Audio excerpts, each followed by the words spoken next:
Hello, hello, hello, hello. We are live. Hello, my family, my full circle, Dine 365 farms. How you all doing? We are live. Who is in? Come in, come in, come in, come on, come on in. Let's get rolling. Today is just Tuesday. The week is still very fresh, but it's a special day. Who is here? Who is here? Who is here? We have something very nice to digest this Tuesday morning. It's a very special day. When I say special, you might not understand. Do you know today is the 11th day? As a matter of fact, this is the 11th hour of the 11th day of the 11th month in the year of our Lord 2025. So it's an awesome day, it's an awesome hour, it's an awesome moment. Have that reflection. Let it sing, you know. We are privileged to still be breathing, to be alive.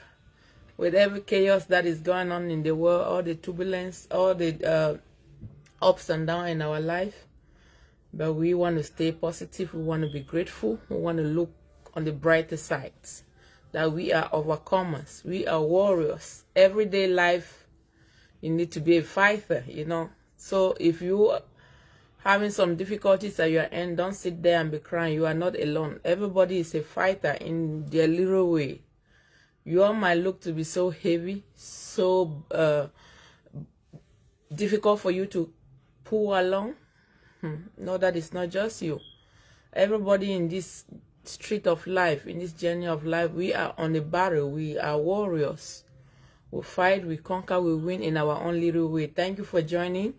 Please share the live. We have a lot of juice, a lot of gist, a lot of storytelling, real story, real people.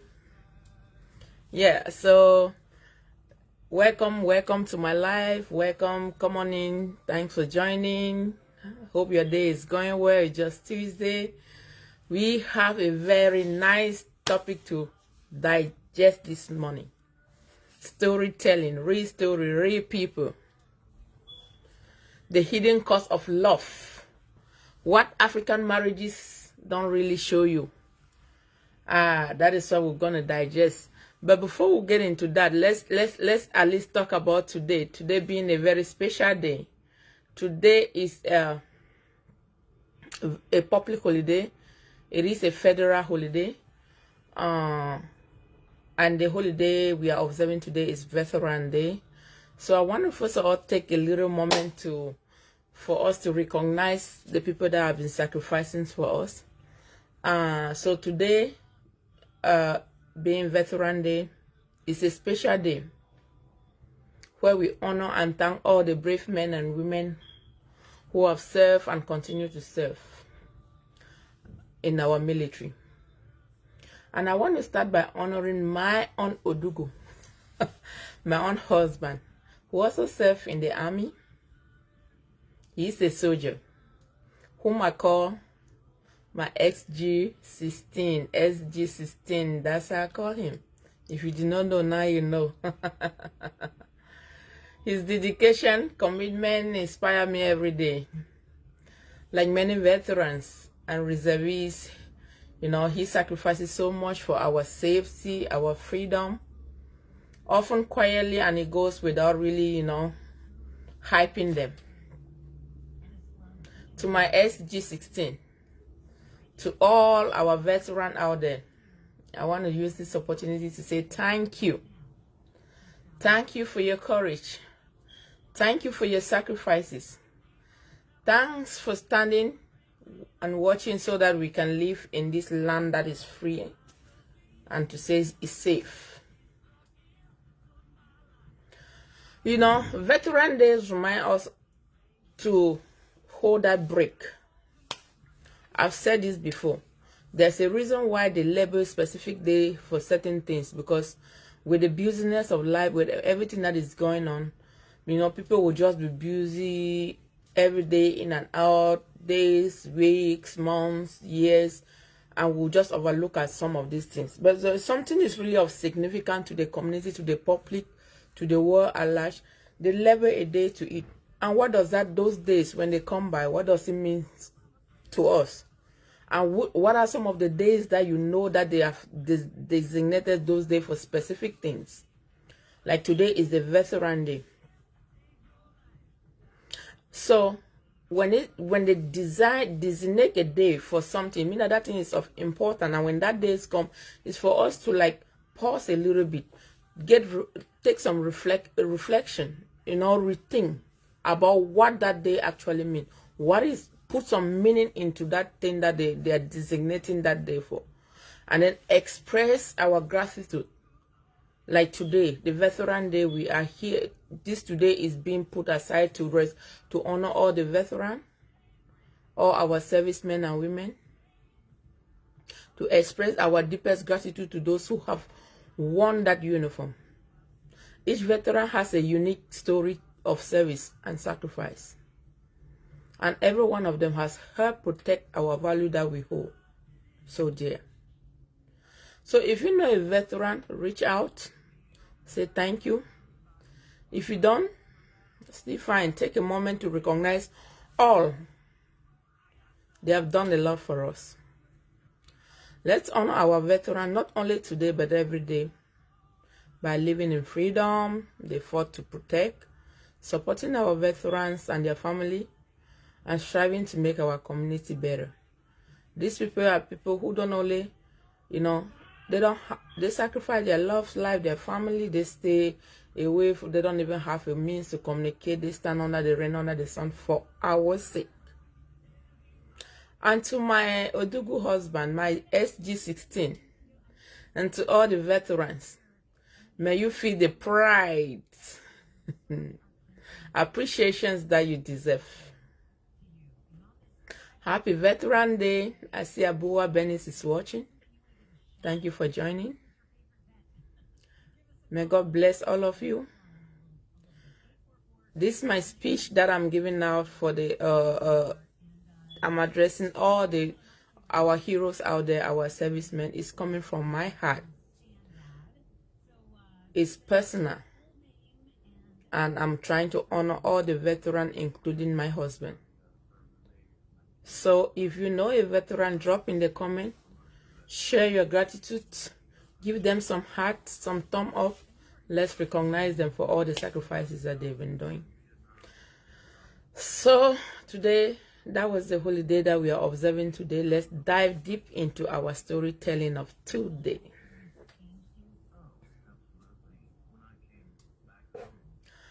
So, like I mentioned earlier, let's just dig deep into the hidden cost or the tack that comes with some culture. Some culture, it might be all culture in Africa, that is hidden. People don't really talk about it, and what is the significance of that, and what we don't really see, They don't really project it as much, but it's very significant. We are back here again to talk 10 real life stories into real life lessons. Because we don't sit here to gossip, we don't sit here to judge, but we just sit here to use real story, talk from real people, that we can learn one or two things from it, get some reflections, and have rethink. So this morning, we're staying close to what is trending, but we are not, because the whole of this week has really been, marriage talk,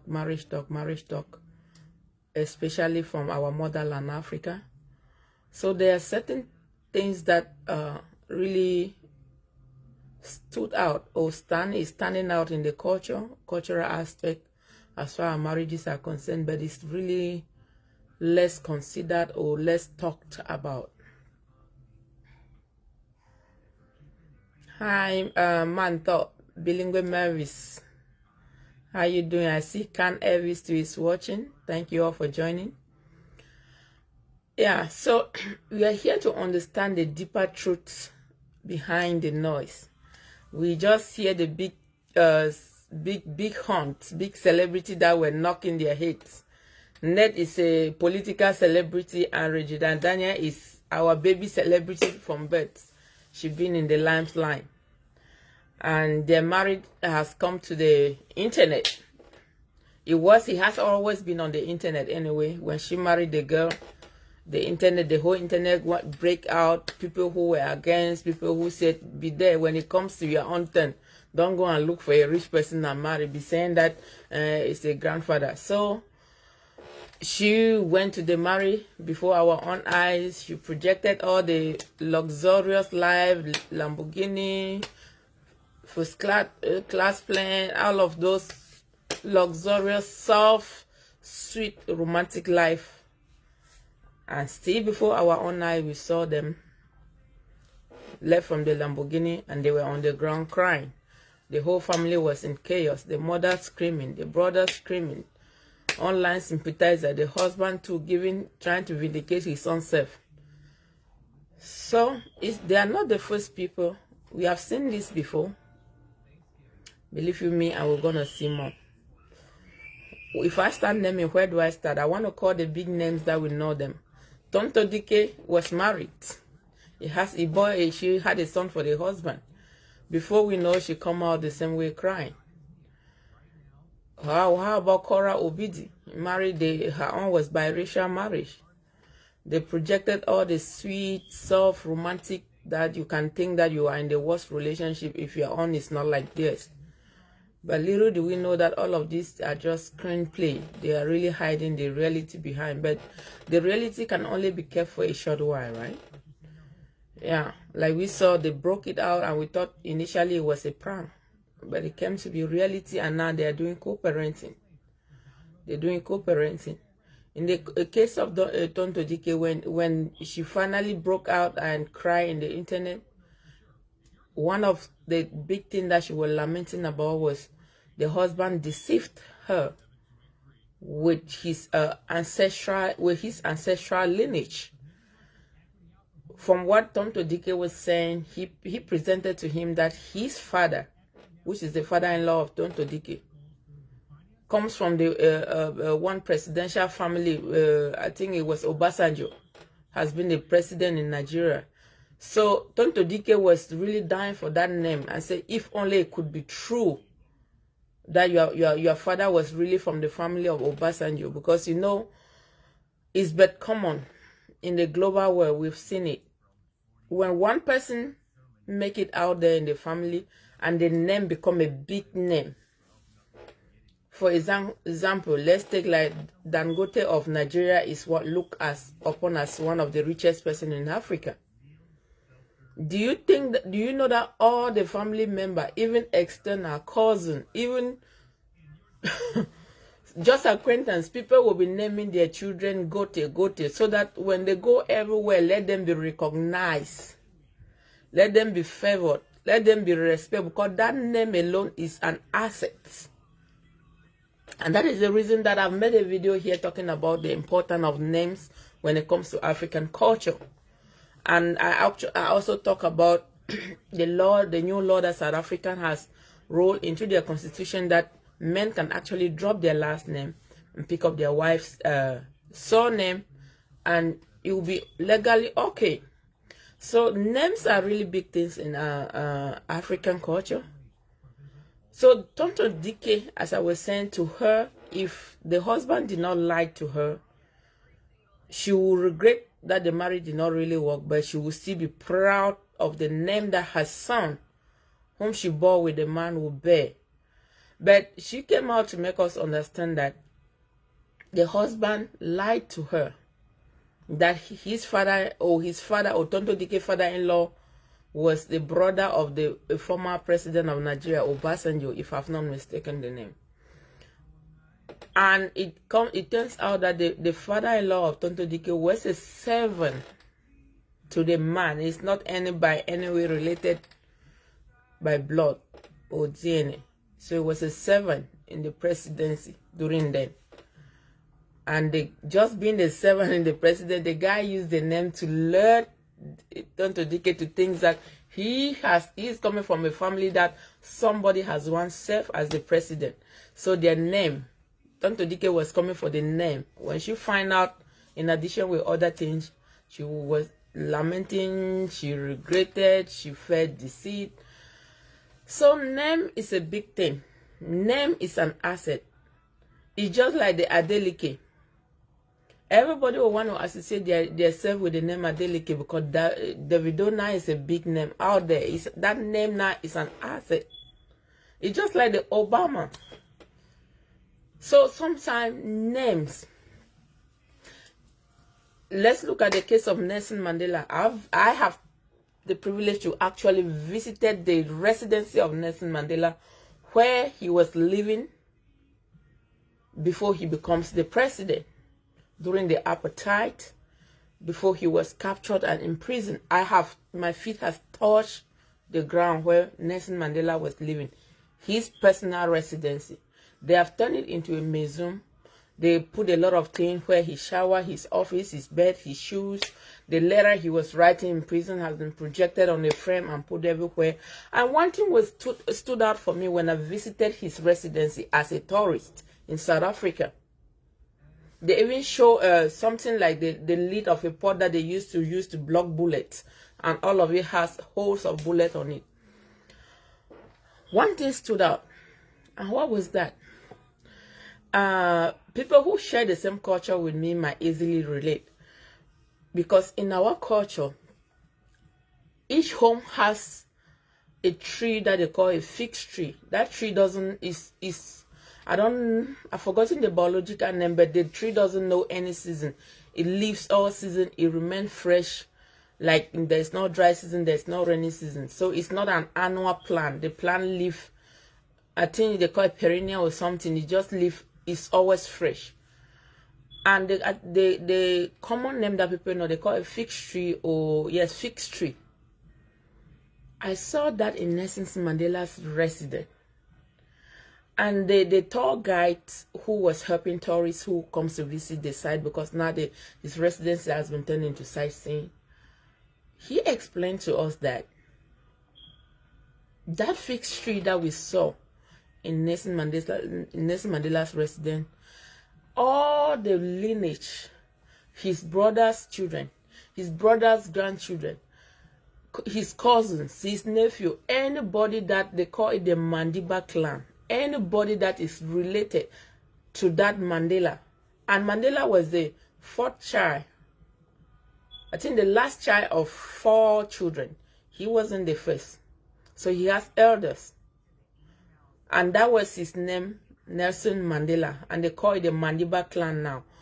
All of the other brothers, they don't hear about them. They don't know them. They don't say anything. All the children in the family, they bear the name Mandiba. Do you know why? That name is an asset. And the thing that stood out for me, as I was saying, that I saw a fixed tree in the compound. The tree has spread until it's leaning on the side. The tour guide told us that all the children that are born in this Mandiba clan, in the Mandela's family, their neighbors, people who share the same culture with me will understand the importance of the child's neighbor. When you give birth to a child and they cut the umbilical cord, they leave a little extension that later on will dry out by itself naturally and fall off. When it fall off, it's still significant. Africa is so cultural, and it should be, any culture has a different way that they deal with it across Africa, but people who share the same culture with me can easily relate.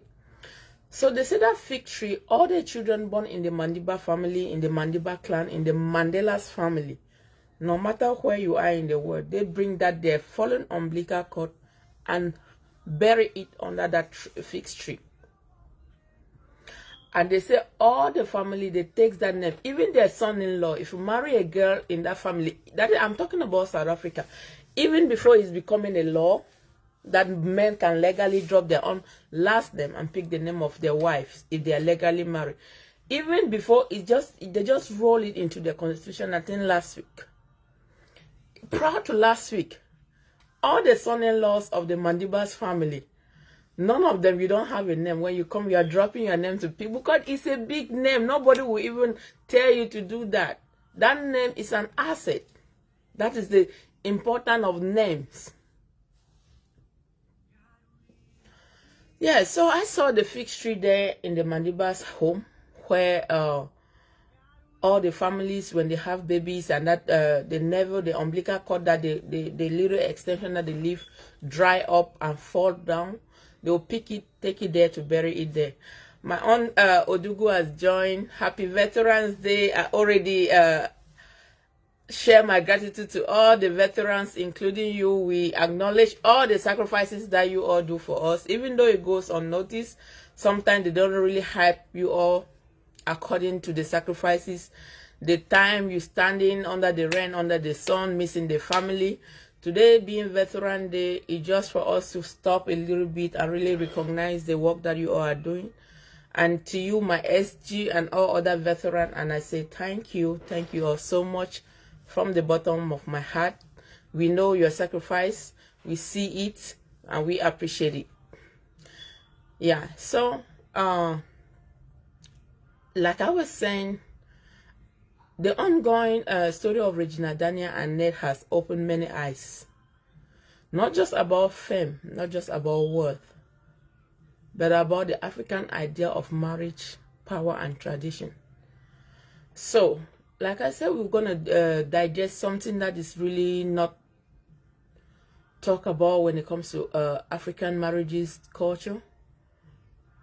The hidden cost of marriage. There's a tax to marriage in Africa. Do you know that in Africa, when for the groom to actually show their interest, the grooms and his family, that they are interested in the bride and they are serious about what they do, there's a token that is being exchanged between the groom family and the bride family that they commonly call a bride price. And that is the hidden cost, or the price tag that comes with marriages. That is so significant that they don't care how long you live with a man, whatever you build with a man, how many children you bore for the man. If that price tag, that little token was never exchanged, they don't look you like belonging to the family of that man. They don't look you like you have the marriage was really consumed traditionally. Yeah, so you see, my Seiko, this story is not just about celebrity Regina Daniel, Nwoko, the political celebrity. It is about us, about how our culture defines love, and sometimes how it destroys it quietly in the name of respect, or because of that tag, that token of honor, I don't know how to put it, that was exchanged between the groom family and the bride family.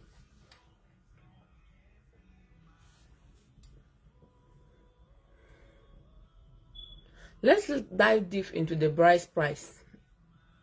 In many African homes, when a man wants to marry, he must bring the bride price. Not just as appreciation, but as proof of seriousness. We have seen situations where a man that has not done that, and you live with somebody's daughter, maybe you bore children with her, you build other lives, asset, life memories, a lot of things. It will come to a point, if the girl passes away, the family of the girl has the whole right to say, you never, that token was never exchanged. That bride price were not paid, so you do not honor our daughter. You cannot bury our daughter. We have to bury her. It's so significant in up to the level that you as a man, if you marry somebody's daughter and you have not paid that bride price, that token of honor, that token that proves your seriousness, and you bear children with the girl, both boys and girls, both female and male children. When those female children are at the age of marriage, you cannot collect bride price from their own suitor, from your own potential son-in-law that is coming, because you never paid it for their mother. And if you want to cross that line, if you want to clear that out of that block, that roadblock out of your way, and you don't still have that something, maybe, you know, because it is cultural, it differs from family to family, it differs from community to community, but there's always that token of honor that is exchanged between the groom and the bride family. That is arranged, that is agreed upon. The groom family has to plan to come and see the bride family. They see, they tell them how, probably the way the family does their own, probably the way the community, or the I don't know, the lineage or the custom of the people, what they believe in. So they agree upon amount, or whatever. Some people pay in money value, like in cash. Some people pay in items, like the Fulani in my community. I know they will tell them to bring a certain number of cows. When I say cow, I mean cattle. Up to the extent that if a Fulani man has a lot of girls, he in his mind already know the amount of cattle he will eventually have in the future from his potential in-laws, son-in-laws, or the suitors to the daughters. Some people pay in like in Nigeria, we hear about tuber of yams, jugs of palm oil, firewood, different things. You know, even goat, pigs.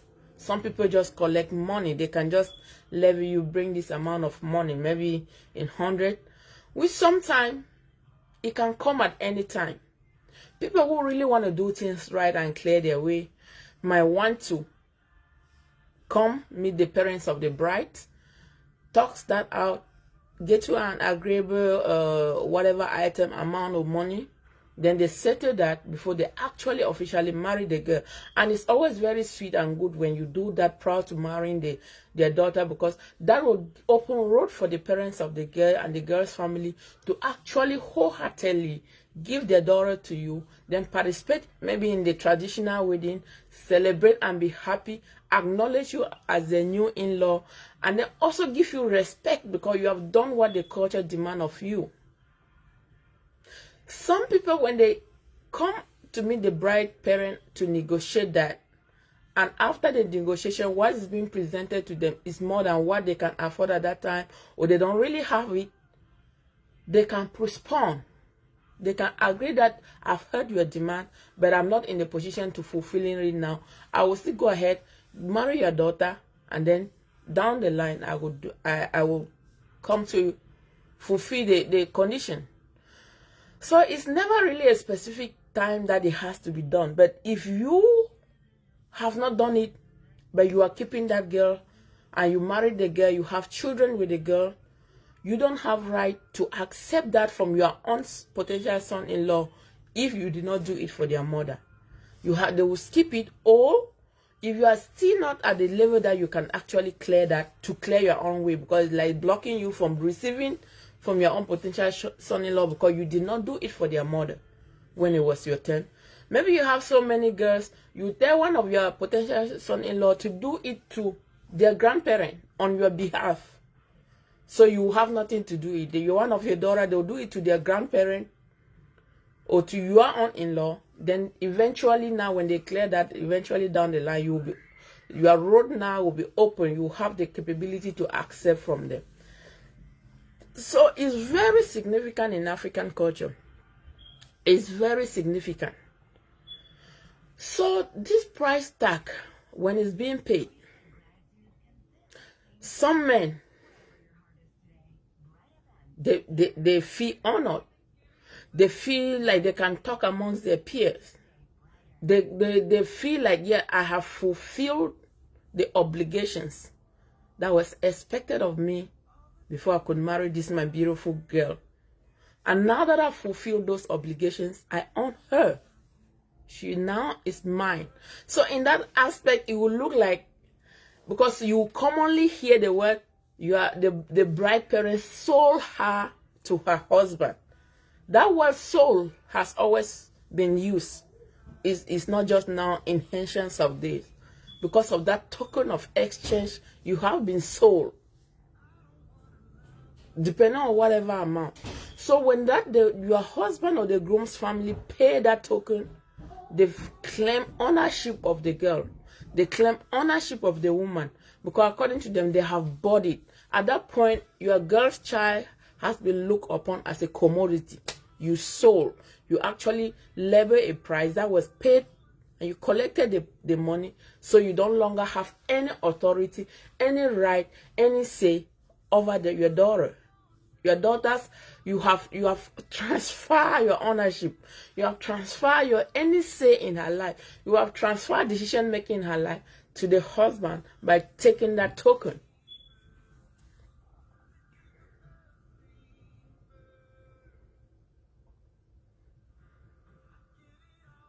It's a price tag.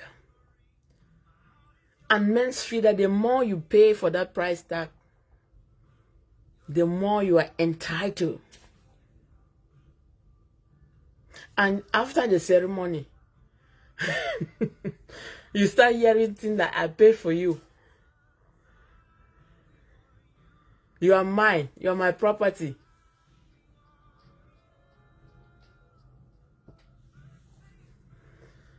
So, sometime I want us to really look into the bride. Please be dropping your thoughts in the comment. Participate in this live. What do you think about the bride price, the price tag that is being attached to the grooms, to the bride when the grooms come to ask for her hands in marriage? What is your thought? How has that impacted marriages according to your own view? So when that happened, when the man pays that token of honor, that exchange,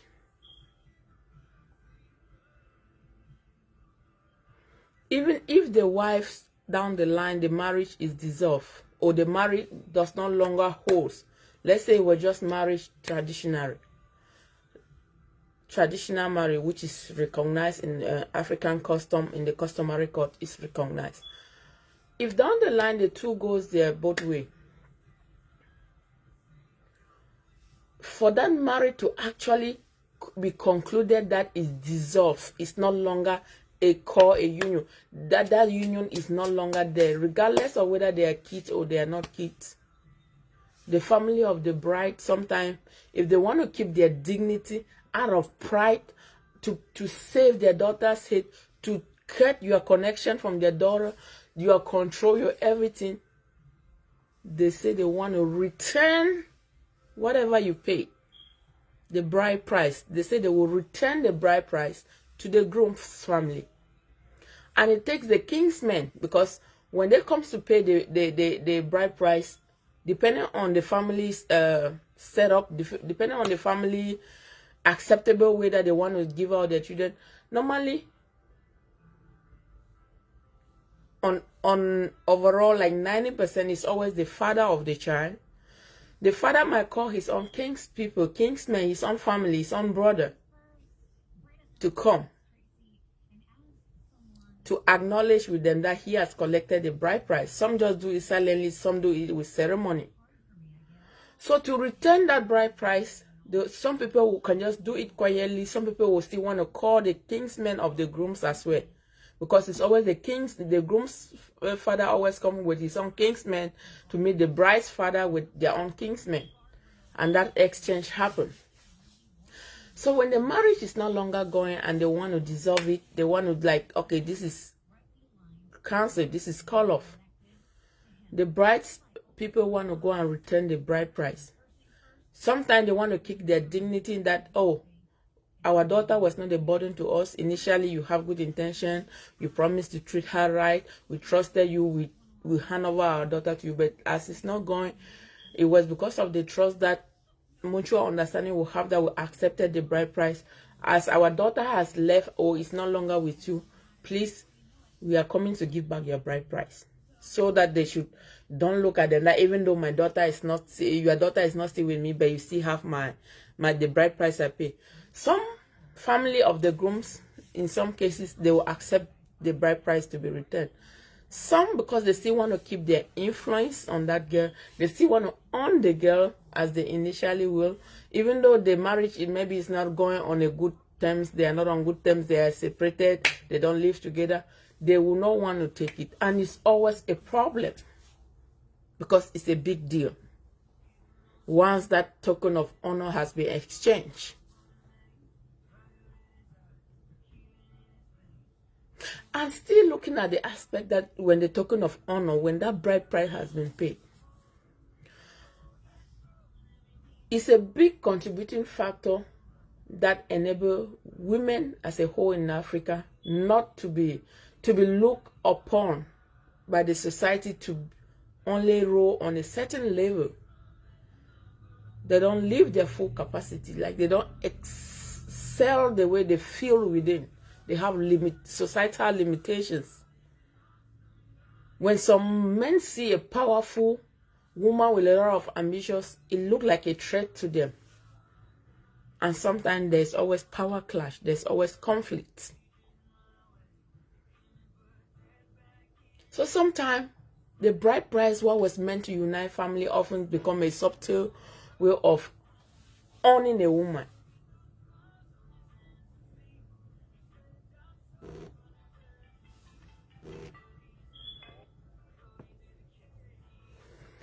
So, as I was saying, sometimes when the bride price was never even exchanged, if the woman passed away, regardless that you have children, your parent will still want to claim your corpse. After all, your husband did not pay anything, no dime. They will look like you just pick our daughter on the streets, and then you go and start having your children. You did not do that traditional honor way to come and see the parent, to acknowledge, to show yourself officially that you are the man who has seen their daughter. You fall in love with your daughter. You want to come and beg them. At the same time, let's look at it, because it's really an honorable culture, as I can put it. Because when the man actually come and fulfill that to the bride's family, it's an honor. It's a way that you really come and show yourself officially. Because normally they look like, if the grooms and their family, you that you want to marry the bride, you are on the begging side. You are the one seeking favor from the bride's family. So you always come with peace, with softness, all the goodness. You show all your hunter man warriors that you are capable of taking care of their daughter first of all, assuring them that protection, assuring them that providence you provide for their daughter. The daughter will not go hungry under your roof, accommodations, and then showing that you always be there for the daughter, not only the daughter, the family of the daughter. Because as I mentioned in some of my previous videos, marriages in African culture is not just the spouses. It's not just a man and a woman or two people coming together. It's two families coming together. You marry everybody. You marry even plus a domestic animal. Everybody that has a hands, or even their friends, family friends, acquaintances, they are part of the marriage. So the bride price tag, the bride price paying is really an honorable thing in African marriages and in African culture. So when you come, that is like that is a sign that both family has unanimously agreed. They have unanimously showed their consent for this marriage to go ahead. You are fulfilling. Like I stated earlier, it's not obligatory to comply with that before you get married to the girl. You can accept and postpone it and say you will do this, but not right now. Probably you have some priority. Probably maybe you want to do like the civil wedding. People will want to do that. Maybe church wedding. You look like maybe incur more expenses that you want to put some of the obligation or some of the demand that were asked for you during the traditional comes together. On the whole, you do all of this, then eventually down the line, you fulfill them. So my question will be, is it right? So let me hear your thoughts in the comment. Is it right when the bride price is being paid and the woman left her family, the parent of the bride has accepted, the bride who has loved the man the marriage has been united, the marriage has been joined, bride price has been collected, the woman goes and meet the husband, they live together, God bless the marriage, they bear children. Several years down into the marriage, something happened, the children are there, and the marriage can no longer hold. Probably it's domestic violence, it's toxic, it's some form of abuse, maybe emotional abuse, financial abuse. Just it's not something that everybody has visibly seen, that these two people are no longer compatible, and even they'll advise separation. They'll tell them that, run, we better, you know, be single and still be alive, or than to remain there. Probably you want to cover your children because you already bear children in the marriage. You want to stay in for your children and stuff like that. Everybody will advise, no, this marriage is no longer going. The two of you can separate. And after that separation,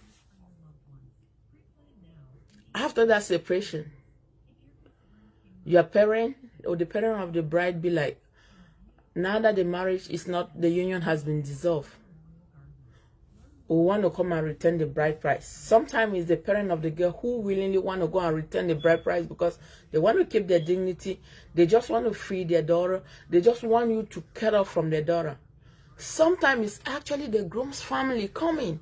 They be like, now that your daughter is not still with us, can you give back what we pay to you? Yes, we have to take back our bride price, regardless of who is asking.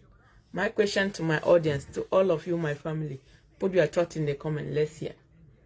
Is it acceptable? Is it right? Because this is something that has been happening in history. They have been practicing. Is it right for a girl who has devoted everything, leave the parent, go into marriage, and then that token of bride price is never really anything? Because you cannot say that you try to cover the cost of expenditure that you've spent on raising your daughter. It can never cover it. It's just a token of seriousness to show that, yeah, you are serious in this marriage. So that little token that was given, I will call it little because it can never mount to the value of a human being. A whole human being that is leaving his father, dropping the father's last name, leaving everything to come and start a new family with a husband. So do you think it's right when that marriage does not hold and the idea of returning the bride price is being brought up? Should it even be something to be talking about at that point? Especially when that woman she has spent probably 5, 10, 15, 20 years, 40 years. Problems always come in marriages at any stage. You can never tell. That woman has spent all her life, probably has worked towards the success of that marriage. They have built stuff together, maybe buildings, maybe they have lands. They have brought children together. And besides her years that she has spent in that marriage, you coming to take back the bride price, or you want to pay back the bride price. Can you restore her life? So what do you think? Let me hear your thoughts in the comment. Please, you all are not pumping the heart. It's easy. Touch the heart. Share this video. What do you think? Should bride price even be something to be talking about? To be thinking that when the marriage doesn't go, they should return it. Either maybe the groom's family is the one asking for their money back, or the bride family want to give back the money because their daughter is no longer in the marriage. What is your thought? Let me know in the comment section before we proceed. If you are enjoying the story, if you are enjoying what I'm digesting here, digging into African marriages, the hidden price of love that is never really spoken about, the bride price, the tag, the token to marriages, please give me some heart.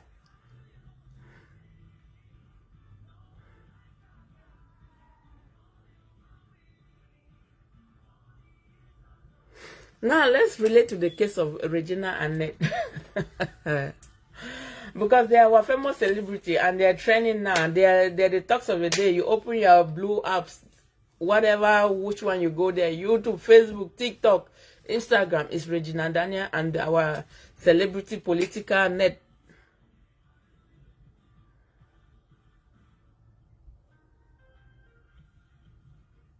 So when the marriage doesn't longer hold again, okay, I see one person has contributed, which I appreciate. He said, for me, I think the bride price should be returned if the marriage is no longer working. Why should, when you say, yes, if the marriage is no longer working, they should just go their separate way. We are not forcing it to really remain, somebody to remain in marriage. Okay, she's giving her reason because that's our own marriage. Okay,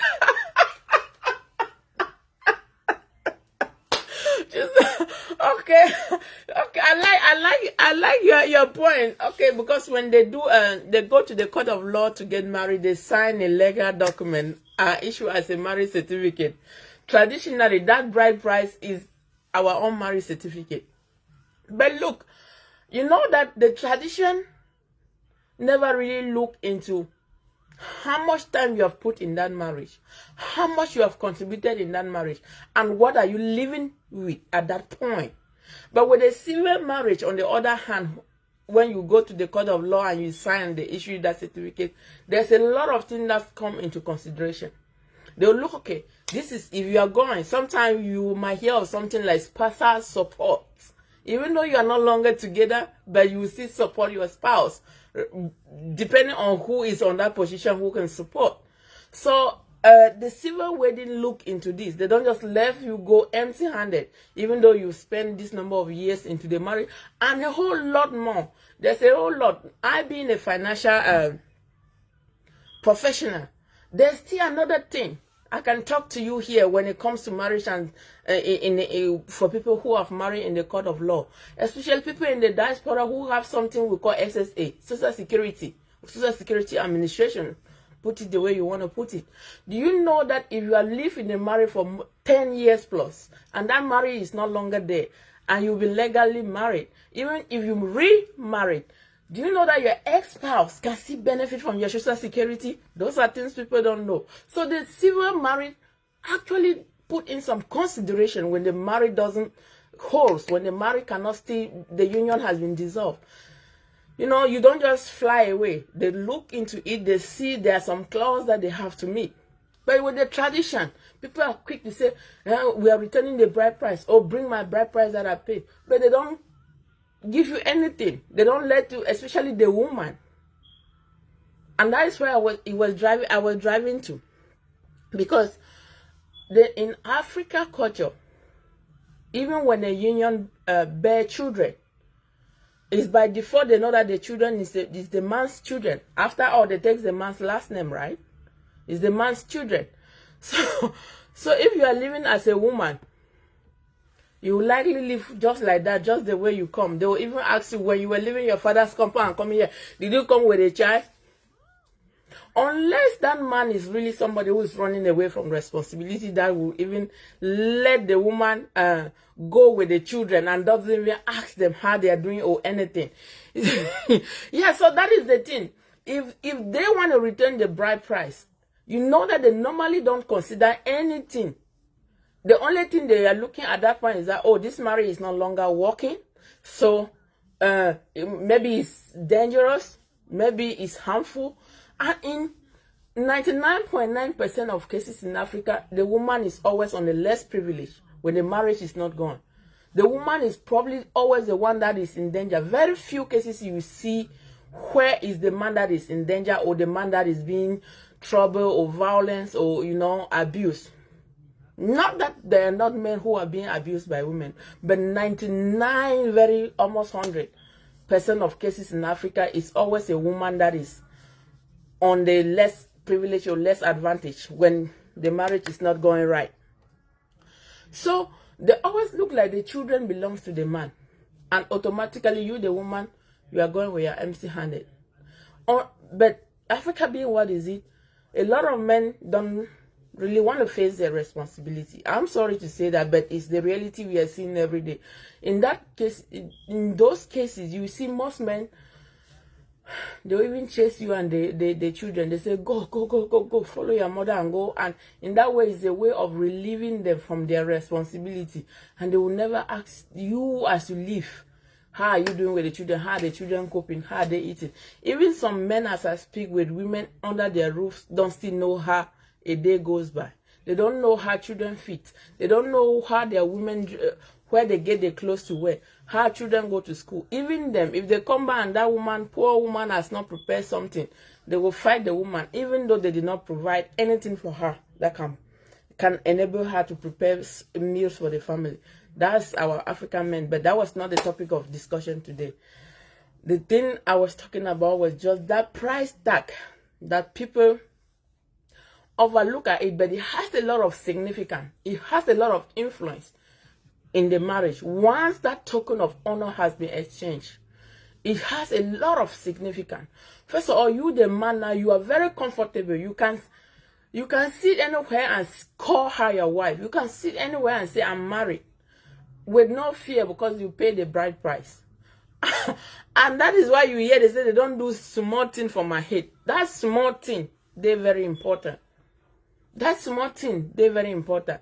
And even up to the extent that some family, that the groom's family that have failed to do that small thing, that bride price, that token of exchange, token of honor, that prove your seriousness. If you fail to do it, there are life happenings that happen. Maybe it's a barrier in the wife, in the bride's family. You are not allowed to partake officially because, according to them, at that point, they don't know you. You did not officially come and do what you're supposed to do. Maybe it's a wedding. Maybe it's a child naming ceremony. And there are a lot of, so it always clears the way for the grooms to actually, navigate their way around, feel okay, feel comfortably around the bride's family, intervene in family functions, comes to family event. If it's burial, because you've already paid your bride price, you already know you're on duty as an in-law, you know you are doing this. It makes you really feel okay and feel free, and then intertwine with the grooms and the bride family, do things. But if you have not done that token of exchange, when the groom's family has presented their daughter to you, like the one who said their daughter, and you don't buy it, but you take their daughter without paying that money, it's a problem. But then now look at it again. When you pay that money, when you pay that token of exchange, token of honor, that bride price, especially when they pay more, they become more entitled. They be like, I pay for you, you are now mine, I own you. They say, don't play. I did not borrow you. Didn't your father did not tell you that I finished my obligations? So at that point, when they pay the bride price, your father don't have any say. Your father cannot really control, even though they still have influence, but your husband on you at that point. That is when that ownership really comes in. I wanted to reference it to case of Nwoko and Regina. Ned has been popping the internet back and forth, trying to vindicate himself. He has dropped the latest message stating that, well, for the record, people say that he married Regina at 17. Regina was born on October 10, 2000. He married Regina when Regina was 19. He honorably married Regina. That the presence of her family there shows their consent. And he is a traditional man, and tradition does not frown against polygamy. So he doesn't see anything that he did wrong. He married Regina honorably. He involves the family. He gave Regina a name, and he treated Regina with dignity. That's his latest post that he posted online. Now Regina, on the other hand, is crying that she will take the children from Ned. She will raise the children. And then she says she has a lot to say about Ned, but she's preserving that name, Nwoko, because that's the name that the children will grow up to bear. And then she said these are boys. If they were girls, she would not care, because girls don't have a name. Women don't have a name. When that token of bride price has been exchanged, that is when you lose ownership of your father's name, your father's home, even your father's property, unless the modern society is trying to change the narrative a little bit. We know across Africa, women don't have right to ownership of property. You don't even bear your father's name. And your children don't bear your name. So that token of bride price, that is when you as a girl, as a daughter, that daddy's princess, that is when your daddy's princess-ship ends that day. Now you cannot bear your daddy's name. Now your daddy cannot even, if he has the property, he cannot include you when he include you in the sharing. You are not on the list. You are no longer his responsibility. You don't have a space in your father's home anymore. If you ever come there now, you're a visitor. Because of that token that was given.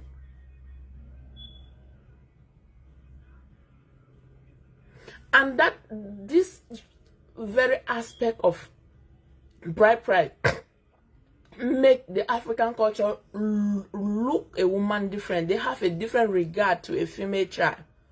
That was the idea that was blinding our parents. They look like they cannot sponsor their girl's child to school. They look like when you put in a lot of money to sponsor a girl child, you are preparing another person's property. If that child become a district officer tomorrow, he will not be coming to your compound. He will not be bearing by your name. That money will not be coming to your pocket. So why even invest in a girl child? Why put in all the money on a girl child that will end up in another man's home? So because of that bride price of a teen, that take away ownership from the father of the girl, that soul is like they sold your rights, even you as a girl. It has brought African backward a little bit, that things are changing. We are revolutionizing. Even some very upright parents now, they don't look at whether you're a boy or a girl child. And no one renounced somebody who was an agricultural something center. He owned a very big agricultural base that even volunteers from the foreign country comes there. He owns different properties. And he said this is his ideology. Both girls and boys. So long as you are my child, you have a portion. I have to label that down. That is yours. Even if you get married, you are going into that marriage with something. And if tomorrow the marriage doesn't work, you have something to hold on to. And do you agree with this? If you do, let me know in the comment. Because if you empower your girl's child, believe you or not, that child being empowered, a girl child who eventually get married, cannot be disrespected in that marriage, cannot be treated as a property, cannot be underlooked. Even though that token of exchange happened, even though that price tag was paid, even though that bride price was paid, your daughter will be respected, because it's not a burden. It's not just a housewife. It's not just coming to be fed by the husband. It's bringing something of value. And the husband will respect your daughter. Because with or without your husband, your daughter will live. And that will come to reduce some of this domestic abuse and violence that our women are going through. So let's not be deceived by some culture that doesn't work for our advantage. Let's rewrite the culture. It's our roots. We are not running away from it. But we can make it in a way that nobody will be oppressed because of the culture.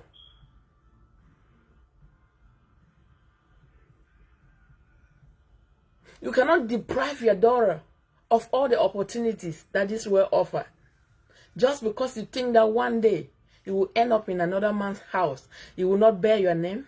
If he is the president of the country, that the presidency is not your name. It's not it's not coming to your compound. Let's stop depriving our daughters of that privileges. The world has eyes now. We can see, we can hear, we can read. And come to think of it, look at the few girls that have stepped those boundaries. Look how they're excelling I am a living example. If I was not educated by my parents, I wouldn't have been sitting here ranting. I wonder where I could have been by now. So let's still respect the culture. That token, nothing sweet passamo.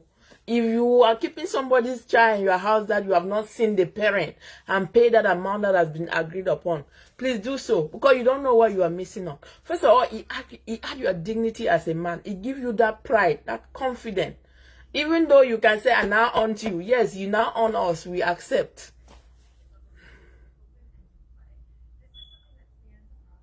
But do it and on us is the tradition.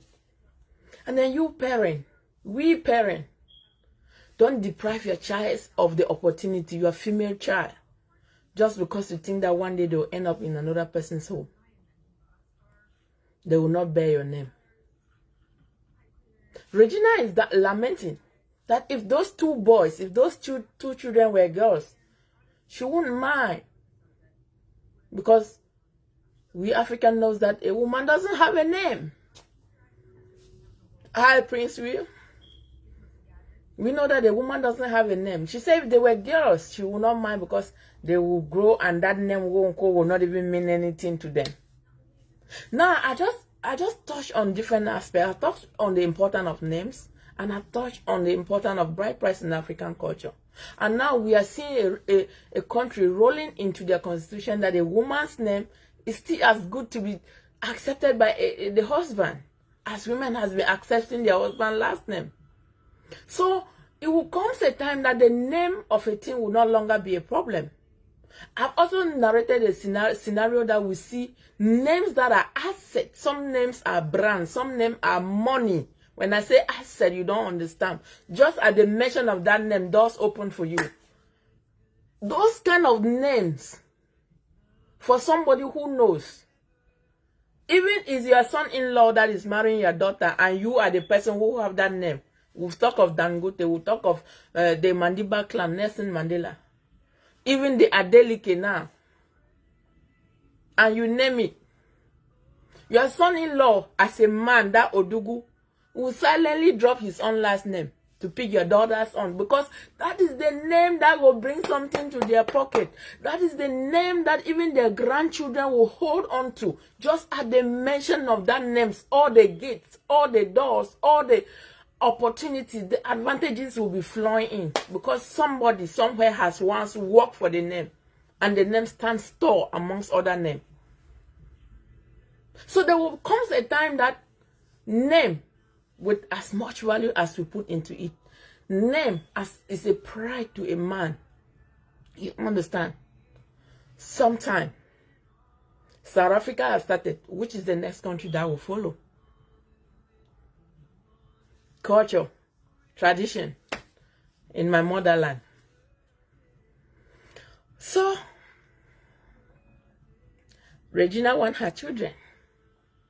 Her husband has already given her a bad label even before the court of law, even though Regina has stated that if there was any legal document stating that she's married to Ned, she could have long filed for divorce.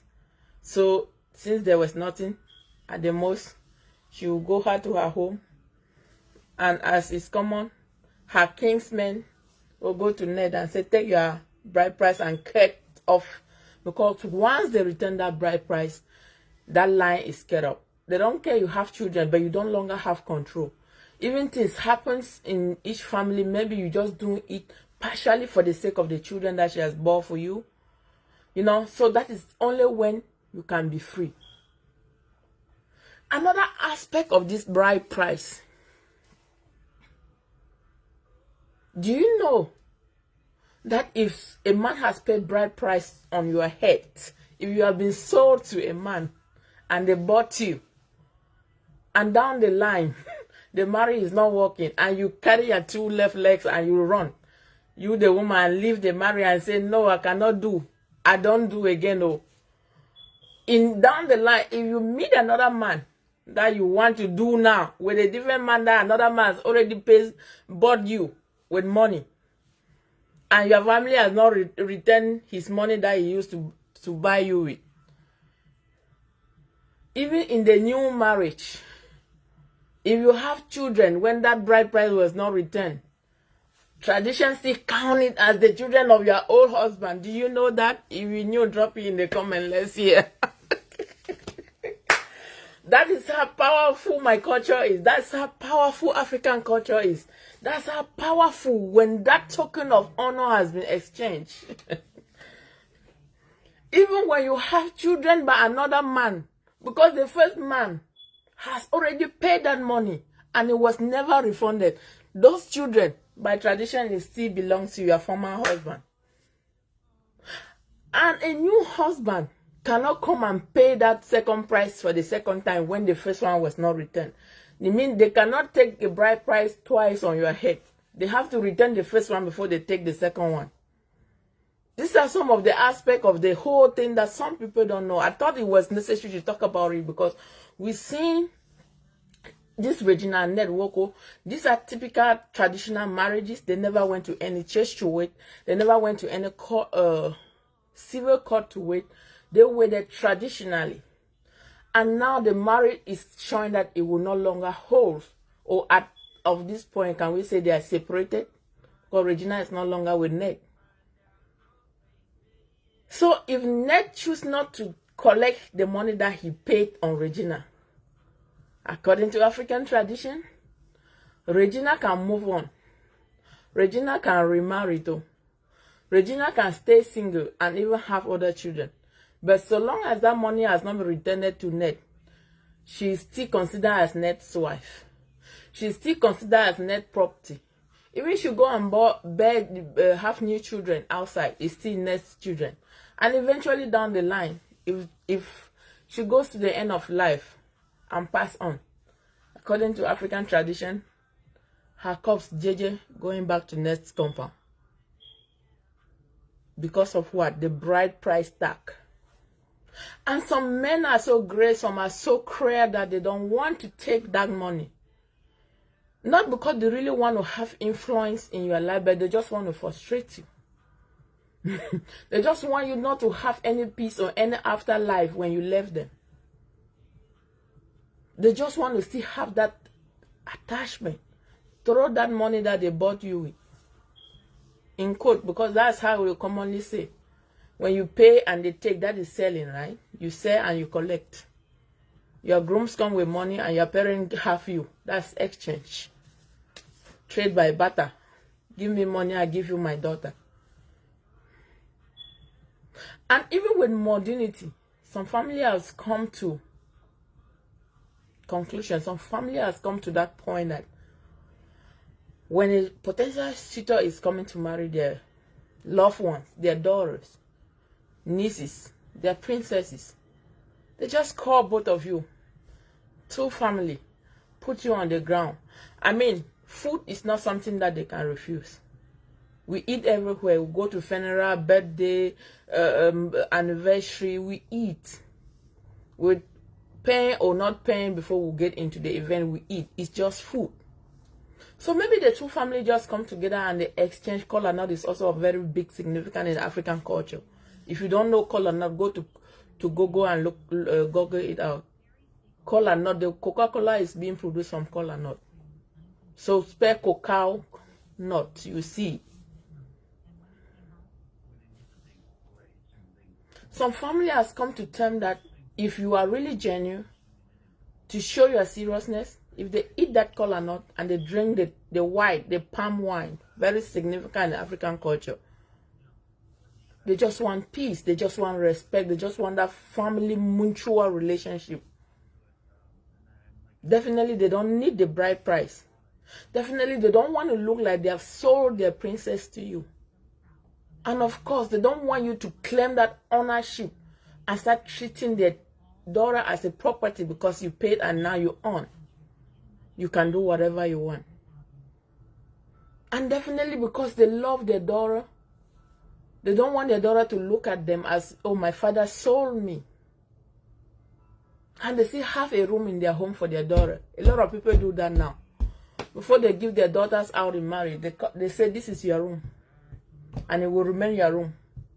Even though you are no longer living with us here, We have accepted to give you part of our heart.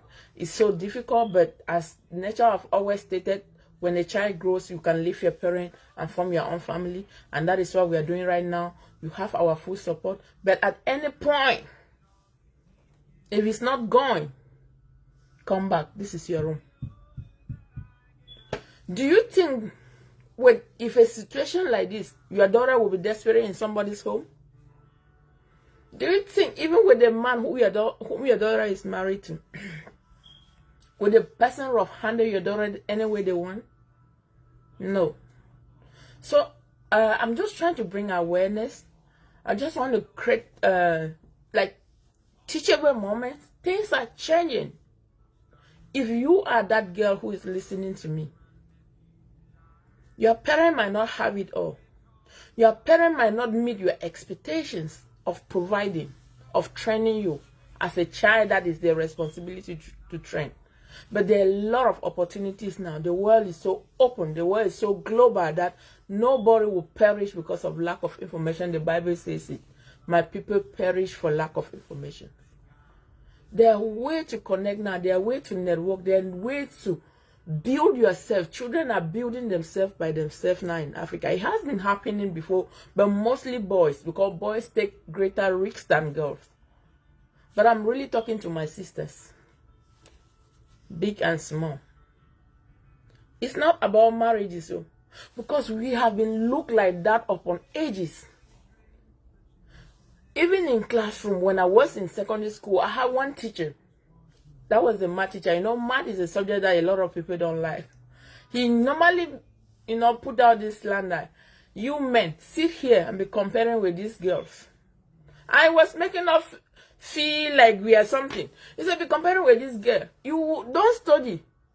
Remember that you have to be that man to provide for them. Remember that you sit in this class, they will not even finish this school. Somebody will come from abroad and marry them. And they will just be big woman. They don't have to struggle. They don't have to suffer. And that narrative that marriage was ultimate has killed a lot of mind that could have been developed. Because people used to look at girls like, okay, as you've been given birth, they were bent on teaching you on domestic behavior, domestic manners, how to behave in the man's house, how to behave as a mother, how to behave as a wife, how to respect your in-law. That is the highest education that was given to a girl child. But it's not, it doesn't hold true. It's no longer true. So if you're that girl listening to my voice, there's a lot of things you can do. Don't settle for less. Don't settle for short-term enjoyment. Persevere. Good things take time. Organic things takes time. Have something doing. And in whatever thing you are doing, it must not be something very famous. It must not be something that you obtain through the four walls of secondary school. It might just be traits. It might just be the cooking that we've been bent on teaching from a childhood.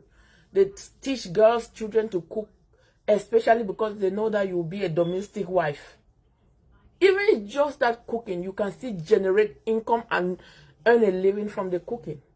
But anything that you do to empower yourself, you have to stand beyond the competition. You have to spice what you are doing. Are you a salonist? Are you updated with the modern styles that somebody can desire and come to your salon? Do you know the latest style? Do you know how to make your business go more? Do you know that you can wake up and then you cook one pot of achu? You sacrifice to gain. You cook nice achu. For those who don't know achu, look it on Google. Cook a nice meal. Put it. Tell your customer that every Sunday, if you come and do your hair in my salon, you eat free. You do your hair in my salon, you eat free. See how many people will come. That's how you will grow. Are you that person who shaves? Do you do nails? Make some promotions.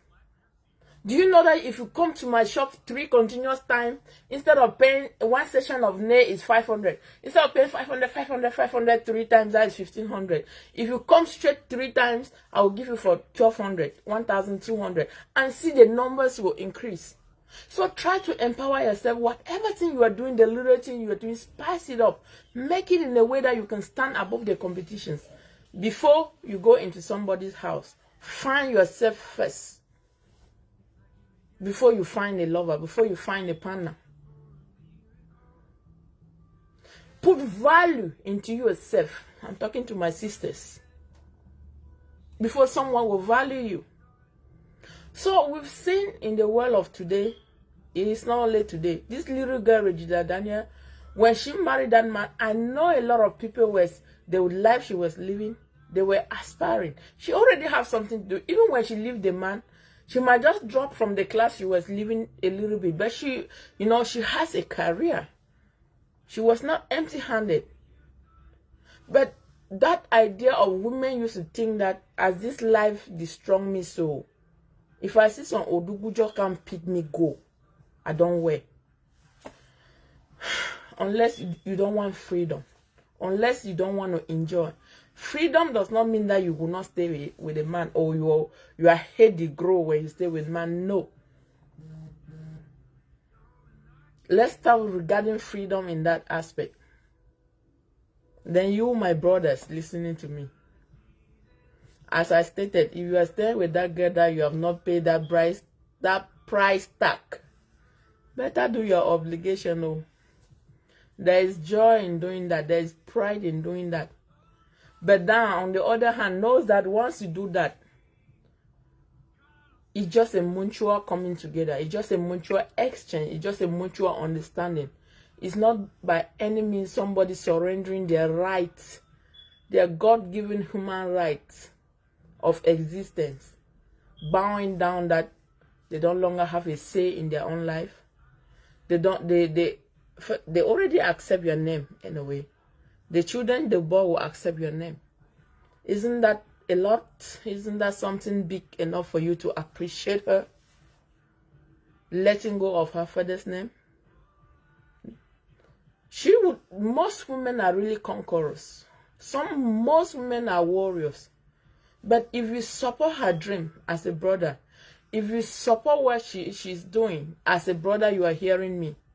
Guess what? All the glory and honor will still come to your name that she has already accepted. Hardly will you hear, when they say Dr. Mrs. Ngo, Dr. Mrs. Babila, Dr. Mrs. Amambua. So, you see, they give that last name, Dr. Mrs. Boshe. She is a doctor. But now it's your name that they are sounding, She is a pharmacy, but it's your name that they are sounding. Isn't that honor enough that she has brought to your name that you have to treat her with respect, even though you bought her, as they put it, you pay the bride price, meaning that you bought her.